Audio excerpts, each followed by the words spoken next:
Hello friends, welcome to this new lesson. आज जो हम पढ़ेंगे कोऑर्डिनेशन कंपाउंड में। कोऑर्डिनेशन कंपाउंड में हमको आइसोमेरिज्म फ्रेंड्स देखनी है। अब आइसोमेरिज्म क्या होता है आपने ऑर्गेनिक केमिस्ट्री में पढ़ा होगा, फिर भी मैं बता देता हूँ। आइसोमर्स क्या होते हैं? आइसोमर्स वो होते हैं जिनका केमिकल फार्मूला सेम हो। सेम केमिकल फार्मूला, लेकिन जो इनका जो एटम्स का अरेंजमेंट है वो डिफरेंट है। But different arrangement of atoms.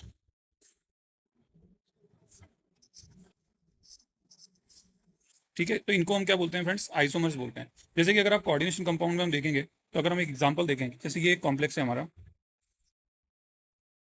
एक पैलेडियम है फ्रेंड्स, और ये एक हमारा कॉम्प्लेक्स है।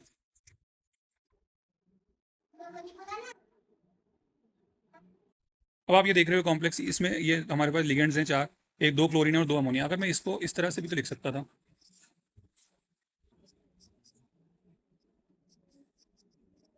तो आप देख रहे हो कि इनका अरेंजमेंट ऑफ लिगेंड्स है वो अलग है, मतलब केमिकल फॉर्मूला दोनों का सेम है, बट लिगेंड्स का अरेंजमेंट डिफरेंट है, इसलिए हम इन दोनों को क्या बोलेंगे? आइसोमर्स बोलेंगे। तो ऐसे हम बहुत सारे एग्जांपल देखेंगे। ठीक है, तो आपको और ज्यादा क्लियर होता जाएगा। अगर हम आइसोमेरिज्म की बात करें, तो अगर मैं यहाँ लिखता हूँ आइसोमर्स, और उसके बाद में उसको दो पार्ट्स में हम पढ़ेंगे। एक हम पढ़ेंगे स्टीरियो आइसोमेरिज्म, और दूसरा हम पढ़ेंगे स्ट्रक्चरल आइसोमेरिज्म।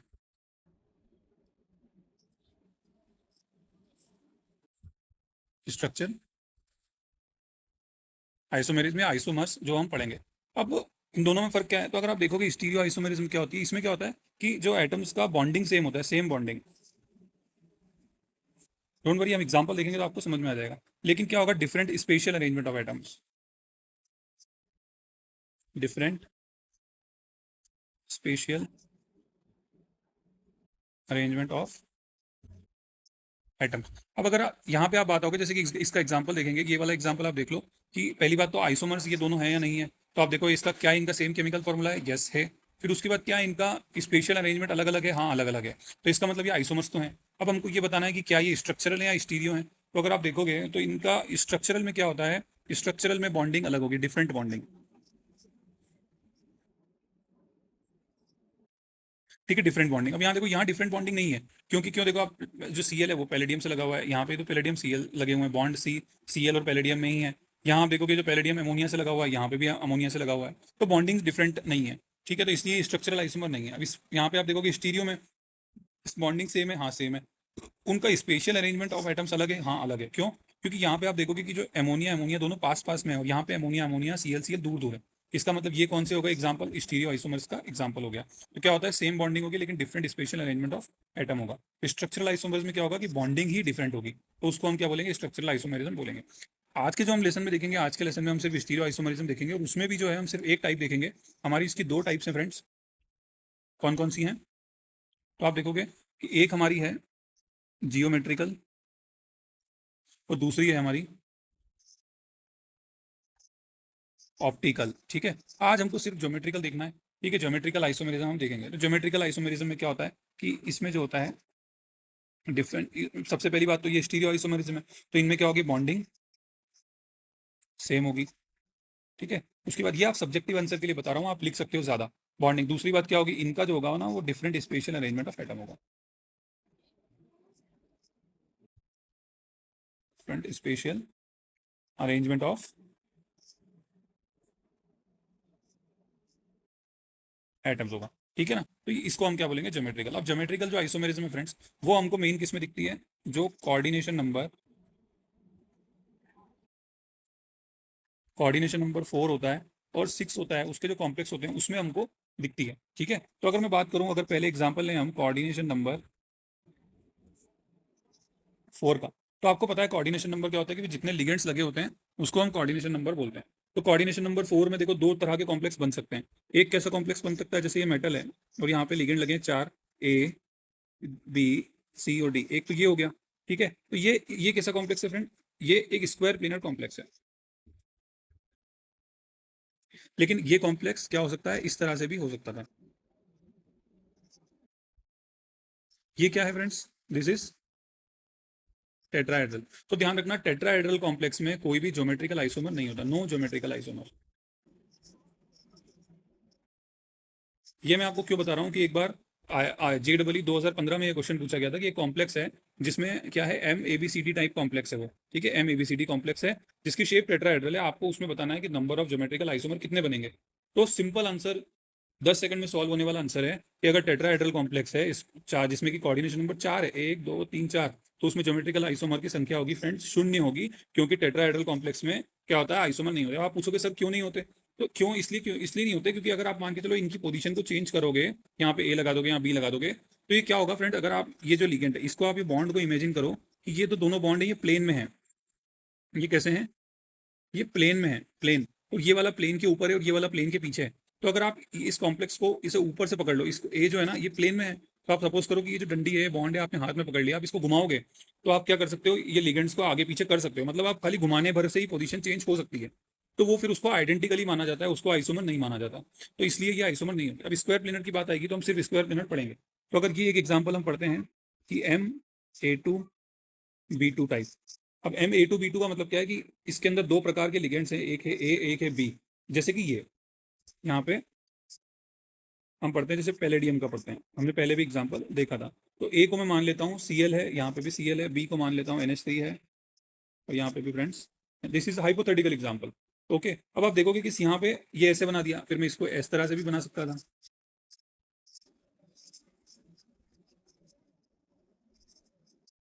ये बना दिया। तो ये देखो आप, इन दोनों का स्पेशल अरेंजमेंट अलग है। अब अगर आप बोलोगे कि सर मैं इसको भी तो घुमा के कर सकता हूँ, नहीं, आप इसको घुमा के ऐसे नहीं कर सकते हो, ठीक है, आप इसको कैसे भी घुमा लो, ये दोनों स्ट्रक्चर आइडेंटिकल नहीं है, अलग अलग होंगे, इनका केमिकल फॉर्मूला सेम है, स्पेशल अरेंजमेंट ऑफ एटम अलग है। यहाँ पे इसका भी जो एक नॉमेनक्लेचर होता है, अगर आप इसका नाम दोगे तो यहाँ पे क्या होगा, ये जो दो हैं, जब दो लिगेंड सेम साइड होते हैं तो इसको हम क्या बोलेंगे, ये सिस है, और इसको हम क्या बोलेंगे, जब दो लिगेंड अलग अलग होते हैं तो इसको हम बोलेंगे कि ये कैसा है, हमारा ट्रांस है, ठीक है, ये हमारा क्या हो गया, ट्रांस है। ठीक, तो इस तरह से ये हमने देखा, ये हो गया। अगर इसी तरह से मैं कोऑर्डिनेशन नंबर 6 की बात करूं, जैसे ये कोबाल्ट का कॉम्प्लेक्स, अब यहाँ पे मैं अगर बात करूं कि ये इस तरह से, या हम इसको रिवर्स कर देते हैं, यहाँ पे Cl, यहाँ पे Cl, यहाँ पे NH3। ओके, एक तो ये बन गया। अब ये कॉम्प्लेक्स कौन सा है, ये कॉम्प्लेक्स है हमारा ये वाला, यहाँ पे कोबाल्ट है, हमारे NH3 है, टेट्रामाइन और डाइक्लोरो कॉम्प्लेक्स है, ठीक है। बाहर आप चार्ज देखोगे तो यहाँ पे मैं एक चार्ज लगा देता हूँ, ठीक है, और अगर आपको बाहर चार्ज यहाँ पे हम शो कर देते हैं पॉजिटिव चार्ज, ओके। अब अगर आप इसको और एक तरीके से बना सकते हो तो वो कैसे बना सकते हो, Cl पास में हो गए, हम एक लाइन खींच देते हैं,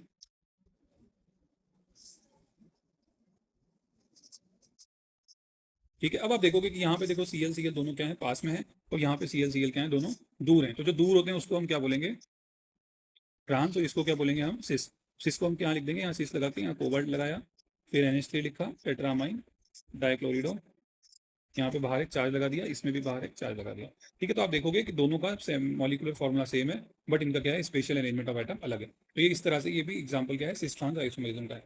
तो आपने एक कोऑर्डिनेशन नंबर 4 में भी एग्जाम्पल देख लिया, एक कोऑर्डिनेशन नंबर 6 में भी एग्जाम्पल देख लिया, आपने ज्योमेट्रिकल आइसोमेरिज्म पढ़ ली। अब मैं आपको आपकी एनसीईआरटी दिखा देता हूँ कि एनसीईआरटी में आपका किस तरह से लिखा हुआ है, फिर आप एनसीईआरटी पढ़ लेना, कुछ क्वेश्चन है वो सॉल्व कर लेना, आपको ये वाला टॉपिक हो गया खत्म। तो क्या है देखो आइसोमेरिज्म, तो यहाँ पे अंडरलाइन की है, same chemical formula but different arrangement of atom, इसको बोलते हैं आइसोमेरिज्म।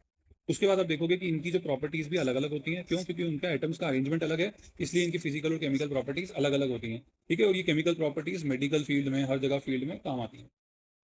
जो दो टाइप्स होती हैं वो कौन सी होती हैं, स्टीरियो आइसोमेरिज्म होती है और एक स्ट्रक्चरल आइसोमेरिज्म होती है। स्टीरियो आइसोमेरिज्म मैंने आपको बताया कि इनका केमिकल फॉर्मूला सेम होता है, लेकिन केमिकल बॉन्ड क्या होते हैं, अलग होते हैं। They have the same chemical formula and chemical bond, लेकिन इनका स्पेशल अरेंजमेंट अलग होता है।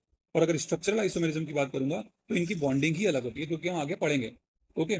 उसके बाद हमने पढ़ा ज्योमेट्रिकल आइसोमेरिज्म। ज्योमेट्रिकल आइसोमेरिज्म में पढ़ा कि ये हेट्रोलेप्टिक कॉम्प्लेक्स में होती है। अब आप बोलोगे कि सर वाटर हेट्रोलेप्टिक कॉम्प्लेक्स, जिनमें कि लिगेंड्स अलग होते हैं, ठीक है, जैसे कि ये, इसमें चारों लिगेंड सेम है, तो ये कौन सा कॉम्प्लेक्स हो गया, this is your homoleptic complex. अब अगर इसमें दो लिगेंड अलग है, दो अलग है, तो ये हेट्रोलेप्टिक हो गया, ठीक है। उसके बाद मैंने आपको बताया कि ये किस में होती है, जो 4 कोऑर्डिनेशन नंबर होता है, 6 कोऑर्डिनेशन नंबर होता है, उसमें होती है। उसके बाद हमने ये आपको मैंने एग्जांपल तो पैलेडियम का बताया था, आप यहाँ प्लेटिनम कर लो, ठीक है, तो प्लेटिनम में हो जाएगा। तो आप देखो कि Cl सेम साइड है, सिस हो गया, Cl अलग है, ट्रांस हो गया, ठीक। उसके बाद मैंने आपको ये 6 कोऑर्डिनेशन नंबर वाला भी बताया था। ठीक है, ये सिस हो गया, ये ट्रांस हो गया, ये भी हमने एग्जाम्पल पढ़ा था। उसके बाद आप आ जाओ इधर थोड़ा सा, और ये हम और एग्जाम्पल देख लेते हैं, कुछ क्या हमारा कोई छूट तो नहीं गया। ये एक एग्जाम्पल हम देख लेते हैं। अब देखो ये कॉम्प्लेक्स बड़ा अच्छा है। ये आप देख रहे हो यहाँ पे, ये फ्रेंड्स इथाइलिन डायमीन है। अभी इथाइलिन डायमीन कैसा होता है, ये इस तरह से होता है फ्रेंड्स,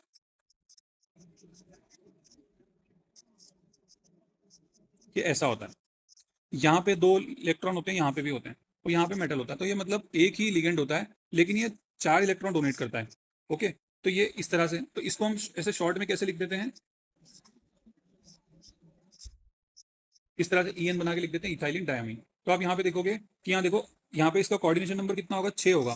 कैसे होगा, एक तो ये लग गया, 2 ये लग गए, फिर तीसरा, चौथा, पांचवा और छठा। मतलब आप देखोगे यहाँ 2 इथाइलिन डायमीन लगे हुए हैं। ठीक, तो अगर इसका हमको सिस ट्रांस बनाना है तो कैसे बनाएंगे, देखो इसने कितने अच्छे से बनाया कि यहाँ पे देखो, अगर ये ऐसे CL अपोजिट साइड है तो वो ट्रांस हो गया, और CL सेम साइड है तो ये क्या हो गया, CL सेम साइड है तो ये सिस हो गया। ठीक, तो ये एक कॉम्प्लेक्स हो गया।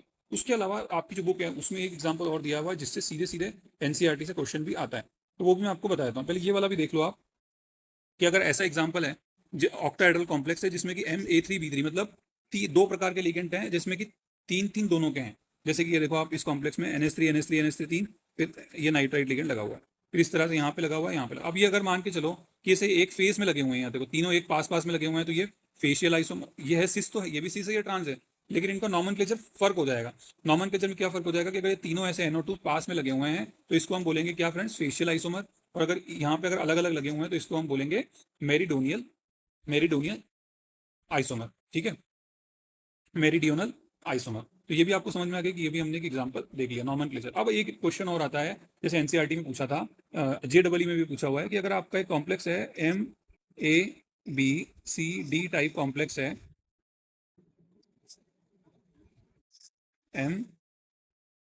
MABCD टाइप कॉम्प्लेक्स है, तो आपको बताना है, तो उसमें आपको बताना है कि नंबर ऑफ ज्योमेट्रिकल आइसोमर कितने होंगे। अब देखो यहाँ पे एक ट्रिक, अगर मान के चलो वहां लिखा हुआ है कि कॉम्प्लेक्स की शेप कैसी है, टेट्राहेड्रल, तो ज्योमेट्रिकल आइसोमर कितने होंगे, 0। अगर वहां लिखा हुआ है स्क्वायर प्लेनर, तो फिर आपको थोड़ा सा दिमाग लगाना पड़ेगा। अब दिमाग लगाना पड़ेगा तो आप क्या करोगे, ये देखो आपको कैसे बनाना है, मैं आपको ये बता देता हूँ। तो हम इसको क्या करते हैं, यहाँ पे बना लेते हैं, MABCD। ठीक है, यहाँ पे हम बना लेते हैं। अब हमने क्या करा, M यहाँ पे A रख दिया, यहाँ B रख दिया, यहाँ C रख दिया और D रख दिया। ठीक, उसके बाद हम क्या करेंगे कि आप क्या करो, एक लिगेंड को रख दो आप पकड़ के कांस्टेंट, इसको इसकी इसको आप फिक्स कर दो, इस A को। ठीक है, और उसके बाद बाकी की पोजीशन हम चेंज करते हैं। तो एक तो ये हो गया, यहाँ पे आ जाओ आप, M, इस A को फिक्स कर दिया। B को आप ले जाओ यहाँ पे, D को आप ले जाओ इधर, आ जाएगा D मतलब इसको इधर घुमा दो, C यहाँ आ गया, एक तो ये बन गया। उसके बाद फिर से चेंज करके देखो, तो इधर D इधर, तो यहाँ पे आ जाएगा A तो फिक्स है हमारा, यहाँ C आ जाएगा, और यहाँ पे D आ जाएगा, और यहाँ पे क्या आ जाएगा, B आ जाएगा। ठीक, तो ये 3 प्रकार के बन गए। अब आप देखोगे, आप A और B जो है, A और B जहाँ पे पास पास है उसको सिस लिख दो, और A और B जहाँ अलग अलग है उसको ट्रांस लिख दो। तो यहाँ पे देखो A और B पास पास में है, डायगोनली अपोजिट नहीं है, तो ये क्या हो गया, सिस हो गया। यहाँ पे डायगोनली अपोजिट है, ट्रांस हो गया। तो यहाँ पे पास पास में है, यहाँ सिस हो गया। मतलब ऐसे कॉम्प्लेक्स में क्या होगा कि आपका सिस, जो 2 सिस बनेंगे और एक ट्रांस बनेगा। ठीक है, तो MABCD कॉम्प्लेक्स में मैं यहाँ लिख देता हूँ, यहाँ नीचे लिख देता हूँ 2 सिस एंड 1 ट्रांस। ठीक है, तो आप इसका फ्रेंड्स कुछ भी एग्जांपल दे सकते हो आप MABCD का। क्या लिख सकते हो आप, यहाँ मेटल है, यहाँ पे एक लिगेंड लगाया एमोनिया, फिर लगाया Cl, फिर लगाया Br, और उसके बाद लगा दिया आपने एक यहाँ पे नाइट्राइट लिगेंड लगा दिया। तो ये देखो चारों लिगेंड अलग अलग हो गए। अब आपसे पूछ लेंगे कि बताओ भाई इस कॉम्प्लेक्स में कितने ज्योमेट्रिकल आइसोमर बनेंगे, तो आप क्या कहोगे कि सर इसमें 2 सिस बनेंगे और एक बनेगा आपका ट्रांस बनेगा। ठीक है, या मेटल की जगह आप कोबाल्ट लिख दो। बस इस तरह से आपका ज्योमेट्रिकल आइसोमेरिज्म जो है वो खत्म होगी। तो अभी हमने क्या पढ़ा, सबसे पहले हमने देखा कि आइसोमेरिज्म क्या होता है, मैंने आपको बता दिया, सेम केमिकल फॉर्मूला, लेकिन एटम्स का अरेंजमेंट होगा डिफरेंट। फिर हमने पढ़ी टाइप्स, स्टीरियो और स्ट्रक्चरल। स्टीरियो में क्या होगा कि केमिकल फॉर्मूला सेम होगा, लेकिन केमिकल जो बॉन्ड होंगे वो भी सेम होंगे, लेकिन आइटम्स का स्पेशल अरेंजमेंट अलग होगा। और स्ट्रक्चरल में क्या होगा कि बॉन्ड्स ही अलग होंगे। स्ट्रक्चरल हमने डिटेल में पढ़ी नहीं अभी। फिर हम आए ज्योमेट्रिकल में। स्टीरियो की 2 टाइप्स हैं, ज्योमेट्रिकल और ऑप्टिकल। आज हमने क्या खत्म करी, ज्योमेट्रिकल खत्म करी। ज्योमेट्रिकल में आप देखोगे कि ज्योमेट्रिकल किसमें होती है, जो हेट्रोलिप्टिक कॉम्प्लेक्स होते हैं। जो हेट्रोलिप्टिक कॉम्प्लेक्स होते हैं, इस हेट्रोलिप्टिक का मतलब क्या होता है कि जिसमें लिगेंड्स अलग अलग हैं। ठीक है, तो उसमें होती है, और उसमें जो इसमें जो कोऑर्डिनेशन नंबर 4 होगा और 6 होगा उसमें होगी। और 4 में भी कहाँ होगी, जो स्क्वायर प्लेनर होगा उसमें होगी, टेट्राहेड्रल में नहीं होगी। फिर हमने अलग अलग एग्जाम्पल देखे, ये वाला देखा, 6 का देखा, फिर MABCD का भी मैंने आपको एग्जाम्पल बताया। उसके बाद मैंने आपको फेशियल और मेरिडियोनल का भी एग्जाम्पल बताया। ठीक है, और ये ऐसे जो कॉम्प्लेक्स होते हैं जो जिसमें बाइडेंटेड लिगेंड लगे होते हैं वो भी आपको बताया। ठीक है, तो ये आपने करा। ओके, अब इसमें देखो एक क्वेश्चन दिया हुआ है, ये वाला क्वेश्चन, कि why is geometrical isomerism not possible in tetrahedral complex having two different type of unidentate ligand coordinated with central metal atom. तो इसमें इसमें सिंपल आंसर दिया है कि क्यों, क्योंकि रिलेटिव पोजीशन जब आप चेंज करते हो यूनिडेंटेड लिगेंड की, तो वो एक दूसरे के रेस्पेक्ट में सेम ही होती है। इसका मतलब वो सिमिलर कॉम्प्लेक्स बन जाता है, क्योंकि आप उसको घुमा के चेंज कर सकते हो। तो ये हमने पढ़ लिया। और क्वेश्चन देखते हैं। तो देखो यहाँ पे पूछा है कि आपको ये जो कॉम्प्लेक्स है इसके स्ट्रक्चरल आइसोमर बनाने हैं, तो कितना सिंपल है बनाना। ठीक है, तो ये ज्योमेट्रिकल आइसोमर बनाने बना दो। यहाँ पे NH3 और NH3 को पास में लगा दो, और CN को दूर दूर लगा के, यहाँ पे चार्ज लगा हुआ है, ये चार्ज लगा दो। उसके बाद एक कॉम्प्लेक्स इस तरह से बना दो। बस ये पूरे नंबर मिल जाएंगे, दिस इज ट्रांस। तो हम देख लेते हैं, देखो यहाँ कैसे बनाया है, इसने इस तरह से बनाया हुआ है। अच्छा सॉरी, CN 4 थे यहाँ पे, मैंने CN 2 देखा। ओके, तो कोई बात नहीं, ऑक्टाहेड्रल कॉम्प्लेक्स है। तो आप देखोगे यहाँ पे कि NH3 दोनों अपोजिट साइड है, तो ये ट्रांस हो गया। और यहाँ पे NH3 इस तरह से ये पास पास में है, तो ये सिस हो गया। ठीक है, तो हमने ये ज्योमेट्रिकल आइसोमेरिज्म का एक क्वेश्चन और कर दिया। तो ये हमारा फ्रेंड ज्योमेट्रिकल आइसोमेरिज्म खत्म। अगले लेसन में हम ऑप्टिकल देखेंगे। आपके कोई भी डाउट्स हैं तो आप मुझे इस नंबर पे भेज सकते हो। Okay friends, thank you so much.